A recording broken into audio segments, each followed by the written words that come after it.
IPL 2025 को यो भिडन्त न केवल रोचक भयो तर हास्यास्पद कुराहरूको यस्तो थुप्रो बन्यो कि दर्शकहरूलाई लाग्यो यो क्रिकेट हो कि कुनै सिरियलको ट्विस्टफुल एपिसोड। के बोले भाइ? अब के बोले? कोलकाता नाइट राइडर्स र पन्जाब किङ्स बीचको यो खेल यति मसलेदार रह्यो कि अब यो क्रिकेट मसला क्लासिक नामले दर्ज हुनै पर्छ। पन्जाबले टस जितेर ब्याटिङ रोज्यो। ब्याट समाउन नपाउँदा यस्तो लाग्यो यो त इच्छा मृत्यु जस्तै भयो, किनभने केवल 15.3 ओभरमै पुरै टिम समेटेर 111 रन। अलिकति लाज घिन भन्ने त मान्छेमा हुन पर्छ के यस्तो स्कोर पनि बचाउन सकिन्छ र? दर्शकले त पपकर्न पिस्न थालेका थिए। लाग्यो खेल त 2 घण्टाभित्रै सकिन्छ। जब प्रभ सिमरन मैदानमा आए 15 बल खेले 30 रन ठोकिदिए, 2 चौका 3 छक्का। यस्तो लाग्यो मानव पावर प्लेको फास्ट फरवर्ड एडिसन चलिरहेको छ।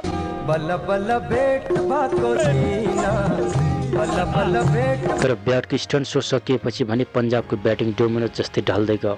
5 खेलाडी त रनको 10 गजा रेखा नछोई फर्किए। हर्षित राणाले भने बल्ल त मजा आउँदैछ। 3 over 25 run 3 wicket. Varun Chakravarthy र सुनिल नारायणले पनि 2-2 विकेट लिए। यस्तो लाग्यो केकेआरका बलरहरू विकेट टु विकेट होइन, विकेट टु एभ्री बल मिसनमा थिए। अब बल्ल केकेआर ब्याटिङमा आयो। केकेआरको सामु 112 रनको झिनो लक्ष्य थियो। दर्शकले भने कफी पिउँदै हेर्छौं, तर त्यो कफी चिसो हुन नपाउँदै केकेआरका ब्याट्सम्यानहरू आउनु र जानुको सर्ट फिल्म देखाउन थाले। चहलको स्पिनले त बल्ली बल्ली गरायो।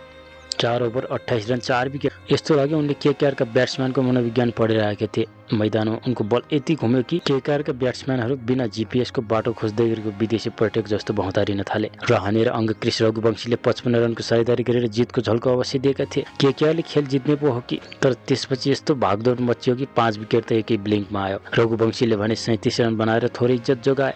रहाने र रसेलले 17 रन बनाएर अर्धसम्मान पाए। खेलको अन्त्यतिर रहाने रसेल मैदानमा आए। बल्ल चलाउँदै भने म छु, चिन्ता नगर्नुहोस्। तर के गर्नु, अर्को छेउबाट सब विकेटहरू कन्फ्युजन नामक मनोदशाले तासको पत्ती जस्तै गलाइरहेको थियो। अन्तत 95 रनमा केकेआर अल आउट। सपना सक्यो, ड्रिम इलेभेनवाला पनि रोयो। 111 रन जोगाएर पन्जाबले आइपिएल इतिहासकै सबैभन्दा सानो लक्ष्य बचाउने रेकर्ड बनायो। अब कसैले 120 रन बनाएर सोच्यो भने त्यो पनि कम हुनेछ।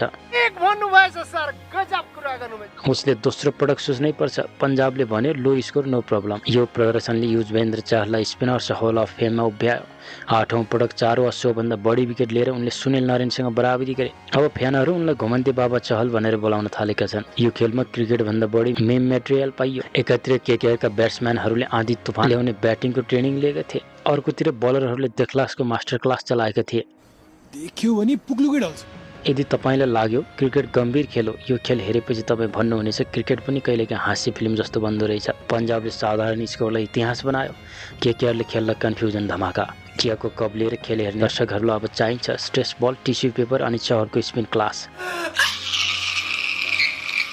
आइपिएल हेर्नु भनेको सस्पेन्स, थ्रिलर र कमेडी तीनै शैलीको फिल्म एकैचोटि हेर्नु हो। एकै सासमा बौला भन्ने बल्लामा आत्मा समाउने बलरको गुगलीमा जीपीएस हराउने अनि 111 रनलाई आइपिएल टावर बनाइदियो। यो खेलले क्रिकेटलाई सिरियस होइन सिरियल बनाइदियो।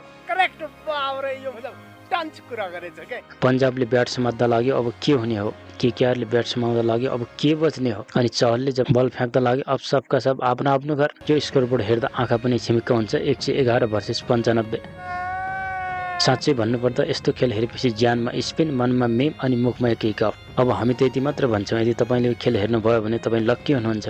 यदि तपाईँले हेर्नु भएन भने चिन्ता नलिनुहोस्, हाँसोको तड्का लगाएर तपाईँहरूमाझ हामी पस्किनेछौँ। साथीहरू, यो हाँसो र हरकतको यात्रा यही समाप्त हुन्छ। हामीलाई साथ दिएकोमा धन्यवाद। तपाईँहरू बिना त हाम्रो स्पिन पनि फ्ल्याट पिच जस्तै सुनसान रहन्छ। अब तयार रहनुहोस् अर्को खेलका लागि, जहाँ फाइनल गल्ती, नो बल, ब्रेकअप र सुपर ओभर ड्रामा फेरि पनि आउनेछन्, जसमा हास्य कवि जस्तो हाँसोको तड्का लगाएर गुगले हान्नेछु। तपाईँहरू छक्का लगाएर क्रिकेटको मजा लिनु होला। त्यतिन्जेलसम्मको लागि म छुट्टिन्छु। Thank you.